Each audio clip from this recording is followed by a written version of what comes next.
Algum tempo atrás, mostrei a vocês uma forma de produzir energia elétrica utilizando o limão. Quando fazemos isso, obtemos o que se chama corrente contínua. No último programa, mostramos outra possibilidade. Nesse caso, usamos uma simples espiral de arame e um ímã. Quando produzimos energia dessa maneira, a corrente se movimenta para trás e para diante e se chama corrente alternada. É assim que é gerada quase toda a energia elétrica.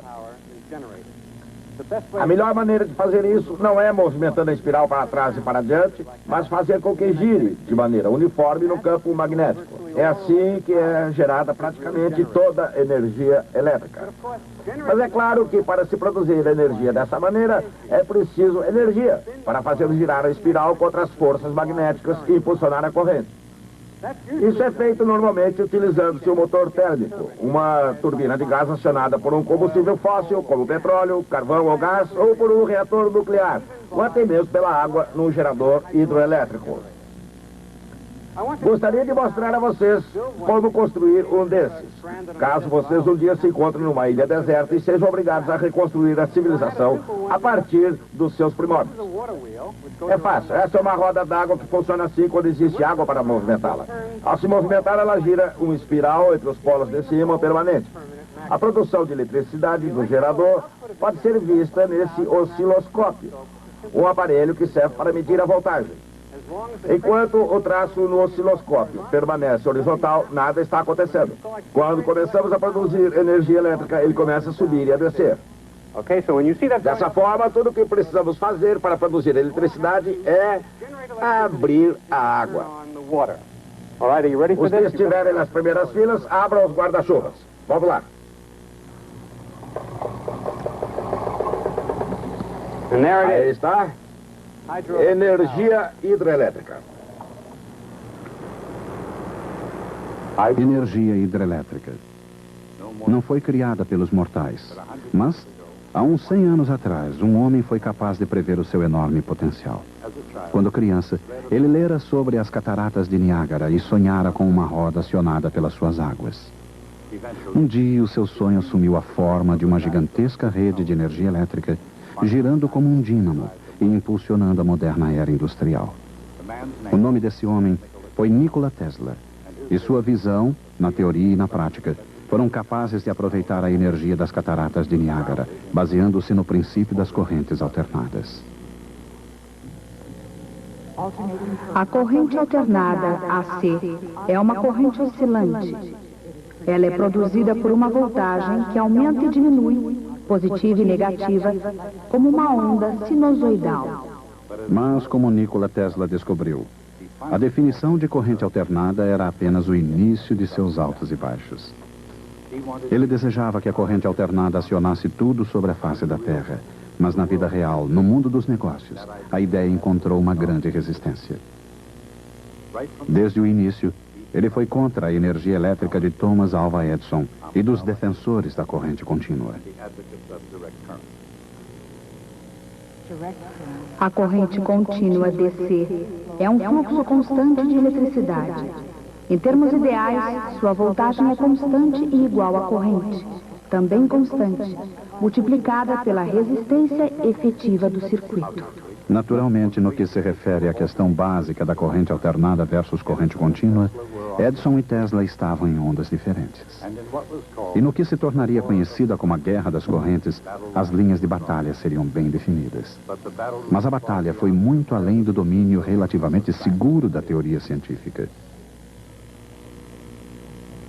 Muitos outros interesses estavam em jogo. Fortunas eram conquistadas e perdidas. Homens poderosos e ideias avançavam e retrocediam. Mas o que estaria realmente por trás de tudo isso? Tesla chegou a Nova York em 1884, um imigrante de 29 anos, procedente da Europa Oriental. Tesla tinha um livro de poesia, falava fluentemente uma dúzia de línguas e não tinha um tostão no bolso. Mas trazia uma carta de apresentação para Thomas Edison, que lhe deu um emprego de projetista de dínamos em sua fábrica. Naturalmente havia uma condição. Os dínamos deveriam ser de corrente contínua. E como, obviamente, Tesla estava decidido a transformar a corrente alternada no padrão internacional, sua carreira com Thomas Edison só podia tomar um rumo. Um ano depois, Tesla deixou o emprego, em parte porque Edison não teria cumprido a promessa de lhe conceder uma gratificação. Tesla logo voltaria a enfrentar dificuldades e ficaria novamente praticamente sem tostão. Mantendo-se fiel ao seu princípio de correntes alternadas, Tesla não apenas foi ao fundo, mas revolucionou a mais poderosa maquinaria sobre a face da Terra. No que se referia a utilizar a eletricidade para produzir trabalho, ninguém podia se comparar a Thomas Alva Edison. Ele era considerado o grande gênio da era da eletricidade. Como presidente da companhia que se tornaria a General Electric, Edison não foi chamado de Napoleão simplesmente porque a atriz Sarah Bernhardt achava os dois parecidos. Até hoje, o seu quartel-general, o Laboratório Edison, em Menlo Park, Nova Jersey, permanece vivo na imaginação do público. Numa homenagem merecida, o laboratório foi totalmente remontado em todos os seus detalhes e preservado no Museu Henry Ford, em Greenfield Village, Dearborn, Michigan. Quando Edison estava vivo, ele foi a força criativa por trás de praticamente toda a ideia brilhante surgida sob a luz do sol. Embora a audição de Edison fosse deficiente, seu gênio produziu o primeiro fonógrafo do mundo. Também foi ele o inventor da câmara cinematográfica.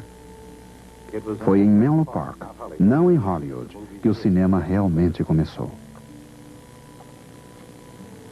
Com essa invenção, o telégrafo com fita de papel, a pressão sanguínea do mundo dos negócios podia subir e descer dependendo da pulsação das bolsas de valores. E qualquer notícia podia chegar muito longe e muito rápido com a versão bastante melhorada de Edison do telégrafo de repetição.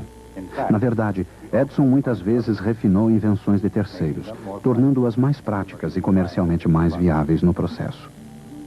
Outros inventaram o primeiro telefone e a primeira máquina de escrever, mas Edison desenvolveu os dois, transformando-os em instrumentos práticos e eficientes. Por outro lado, às vezes Edison tentou destruir e não aperfeiçoar a ideia de outros. A chama que brilhava no coração de Thomas Edison, ao contrário daquela que acendeu em Menlo Park, não era muito ardente em relação a Nikola Tesla. E sua ideia de corrente alternada não provocava nenhum fascínio em Edison.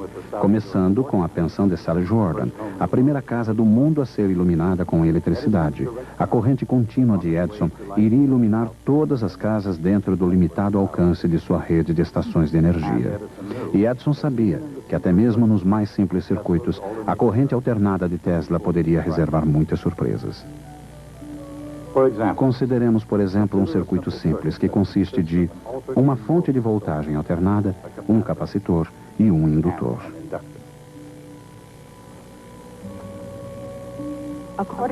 De acordo com as regras matemáticas de Gustav Kirchhoff, o aumento de voltagem na fonte, que jamais é superior a E0, é igual à soma das quedas de voltagem ao longo do circuito.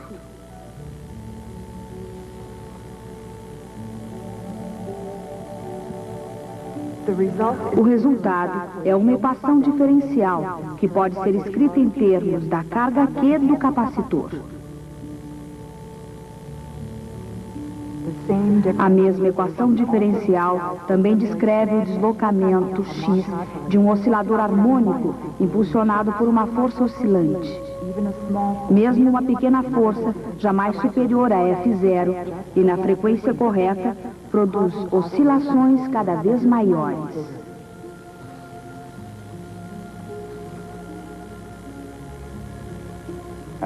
Isso contribui para o fenômeno de ressonância, que significa que num circuito de corrente alternada, até mesmo a menor oscilação de voltagem pode produzir o fluxo de uma quantidade surpreendente de carga elétrica.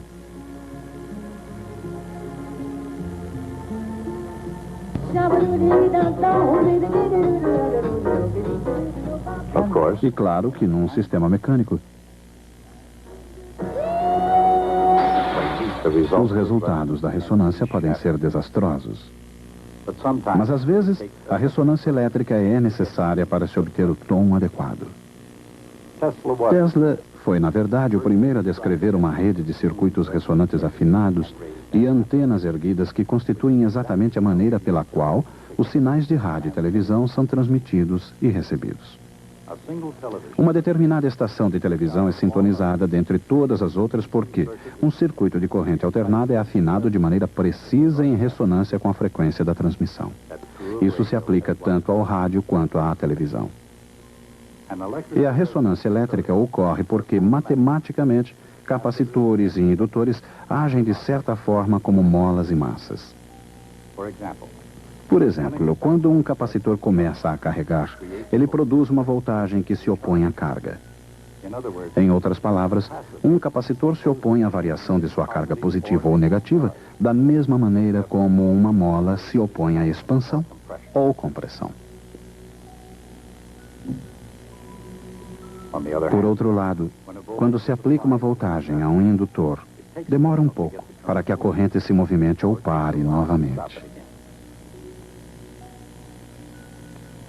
Assim, um indutor se opõe à variação da corrente da mesma maneira como uma massa inercial presa a uma mola se opõe à variação da velocidade.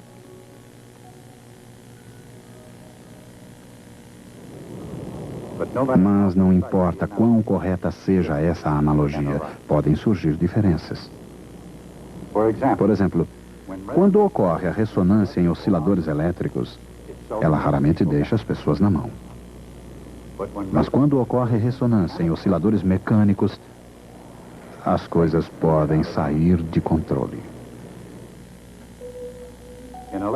Em circuitos elétricos, a resistência pode ajudar a manter o controle sobre as coisas. Consideremos, por exemplo, um capacitor e um resistor num circuito de corrente alternada. Se a frequência for suficientemente baixa, a carga e descarga do capacitor podem acompanhar as variações da voltagem aplicada.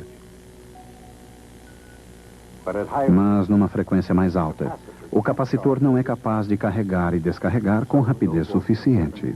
Assim não ocorrem nele diferenças de voltagem e quase toda a voltagem ocorre no resistor.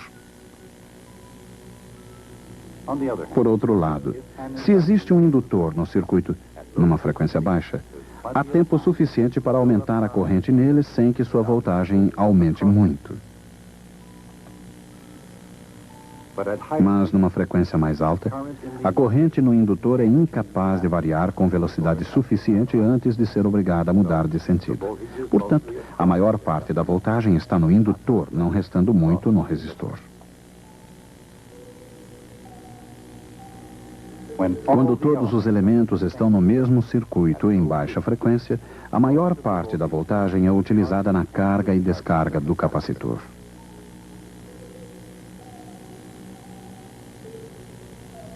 Numa frequência mais alta, a maior parte da voltagem é usada na tentativa de alterar a corrente no indutor. De fato, numa frequência muito alta, o indutor virtualmente impede o fluxo de qualquer corrente. Mas quando a frequência é correta, em outras palavras, na frequência ressonante, flui uma corrente bastante grande. O capacitor carrega e descarrega. A corrente se forma e inverte no indutor, enquanto o resistor queima energia suficiente para manter as oscilações sob controle. É claro que a Edison Company ainda mantinha o controle sobre a indústria da eletricidade. E para manter esse controle, impuseram grande resistência aos poderes cada vez maiores da corrente alternada. Assim, para ganhar a guerra das correntes, Tesla precisava de alguém que se levantasse contra as forças de Thomas Edison. É aí que entra em cena George Westinghouse. Westinghouse, o legendário industrial de Pittsburgh, foi um inventor que se tornou comerciante. Mas ao contrário de Edison, ele não só falava com entusiasmo sobre as correntes alternadas, mas decidiu investir dinheiro nelas, comprando as patentes de Tesla para a fabricação de um motor de indução polifásico. Em 1888, a guerra das correntes se intensificava. Enquanto Westinghouse apoiava as ideias de Tesla, a maquinária bem lubrificada de Edison entrava em alta marcha. Houve campanhas difamatórias e, segundo alguns, golpes sujos. Mas um dia, no entanto, as mentes acabaram se encontrando. Charles Steinmetz, o mago matemático da física e da engenharia, ofereceu um certo apoio intelectual aos dois lados. Edison e Tesla puderam até mesmo trabalhar juntos, embora não por muito tempo, e jamais enquanto Tesla manteve a vantagem da corrente alternada. Na teoria e na prática, por que seria melhor o método de Tesla? Naturalmente, a razão pela qual uma usina produz eletricidade é para poder transmitir essa energia a algum lugar através de fios, para as casas, para os escritórios, ou qualquer lugar onde haja necessidade dela. Mas a energia é igual à corrente vezes a voltagem. Assim, a mesma energia pode ser transmitida, qualquer que seja a energia, com alta corrente e baixa voltagem, ou com baixa corrente e alta voltagem. Qual é melhor? Lembre-se, o cabo transmissor tem uma certa resistência. E quanto maior a distância, maior a resistência, porque a resistência de um fio é proporcional ao seu comprimento. E é claro que a corrente passando pela resistência causa calor, que é calculado pelo produto da corrente ao quadrado pela resistência. Isto representa calor dissipado. Para a companhia geradora e para o consumidor, isso significa uma energia gerada e não disponível na outra extremidade do processo. Como a corrente I é igual a P sobre V, esse calor é P ao quadrado vezes R e dividido por V ao quadrado. Então, para uma dada potência e resistência, quanto maior a voltagem, menor a energia perdida no percurso. Em outras palavras, o segredo da transmissão eficiente de energia é transmiti-la na voltagem mais alta possível. Numa moderna rede de energia elétrica, a energia é transmitida regularmente através de milhares de quilômetros com centenas de milhares de volts. Mas não importa como ela é utilizada. O usuário deseja que todos esses watts lhe cheguem numa voltagem segura e prática. E isso só é possível se a energia elétrica puder ser transformada em alta voltagem, o que é necessário para fazer a longa viagem até o consumidor e de voltar em baixa voltagem para a utilização no fim da linha. A tarefa de aumentar e diminuir a voltagem é uma tarefa difícil de se realizar com a corrente contínua, mas com a corrente alternada essa tarefa é relativamente simples. Quando a corrente alternada passa através de uma espira ou espiral, ela produz um fluxo magnético em constante mutação.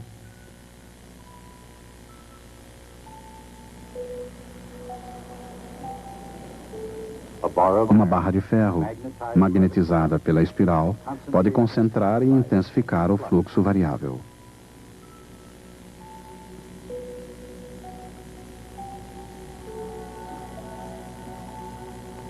De fato, um anel de ferro pode conter todo o fluxo. E se adicionarmos um circuito secundário ao anel, uma voltagem será induzida nele à medida em que o fluxo o atravessa. Essa voltagem é proporcional ao número de espiras em torno do núcleo de ferro. É óbvio, portanto, que a voltagem da energia transmitida ao circuito secundário pode ser aumentada ou diminuída em relação à voltagem do circuito primário. Assim, embora a energia que saia seja quase igual à energia que entra, ela pode ser elevada até uma alta voltagem para a transmissão a longa distância e reduzida a baixa voltagem para a utilização segura pelo usuário. Esse princípio é exatamente a maior vantagem da corrente alternada de Tesla em relação à corrente contínua de Edison. E embora fosse revolucionário no fim do século XIX, esse princípio seria aplicado de uma extremidade à outra da Terra no século XX. Esse fato, a evidência esmagadora de que a corrente alternada impulsiona o moderno mundo industrial, nos obriga a considerar Tesla o vencedor na guerra das correntes. Por outro lado, como sempre acontece com guerras e histórias, existem sempre dois lados da mesma moeda.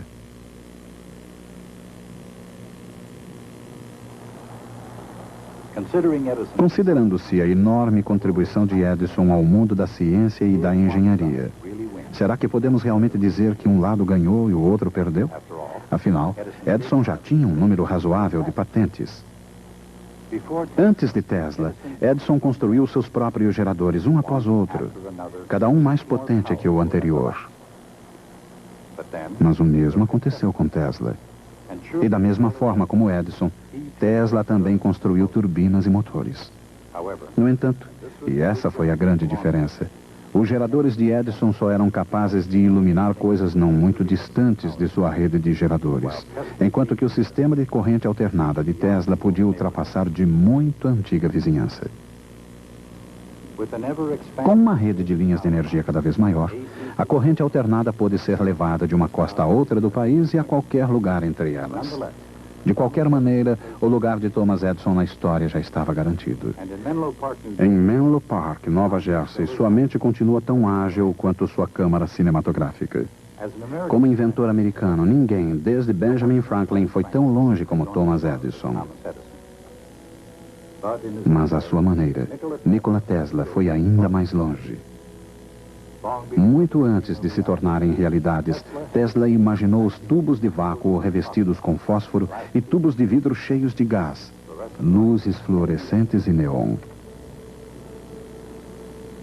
E anos antes do surgimento dos irmãos Wright, Tesla afirmou que para que a aviação pudesse obter sucesso, ela deveria utilizar um metal quase desconhecido na época: o alumínio.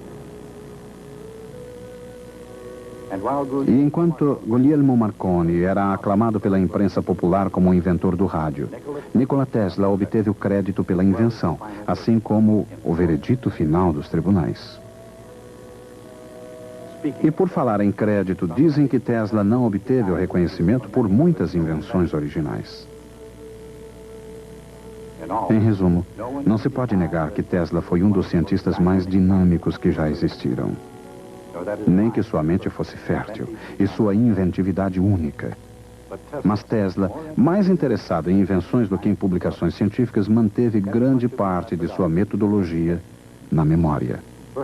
Talvez seja por isso que a comunidade científica tenha permanecido reticente ou dedicado poucos elogios a Tesla durante muitos anos. De qualquer maneira, ele recebeu o título de doutor honoris causa das universidades de Columbia e Yale. E um dia, sem ironia premeditada, foi até mesmo agraciado com a medalha Edison, o prêmio de maior prestígio, cujo nome é uma homenagem ao próprio Thomas Edison.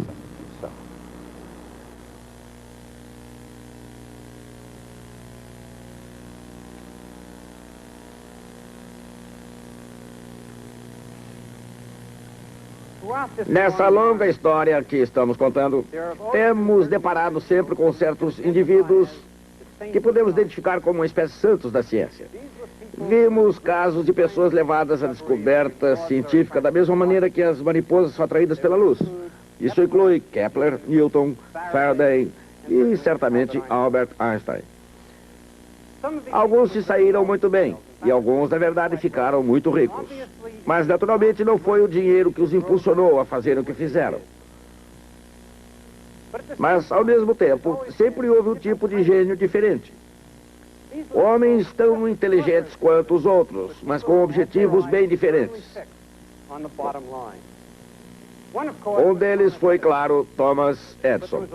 Temos também o caso de James Watt, Henry Ford e muitos outros.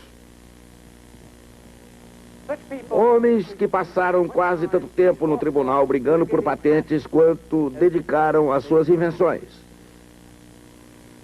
Somos tentados a traçar uma distinção entre os cientistas santos e os tecnólogos cavadores de dinheiro. Mas, é claro, houve uma exceção para confirmar a regra. Jamais gostei dessa expressão, a exceção que confirma a regra. Acho que antigamente ela devia ter outro significado quando a palavra provar, no sentido de confirmar, significava testar. Assim, uma exceção testa a regra. Se há realmente uma exceção, então a regra não está correta. Houve uma exceção que testou a regra e descobriu que ela era falha.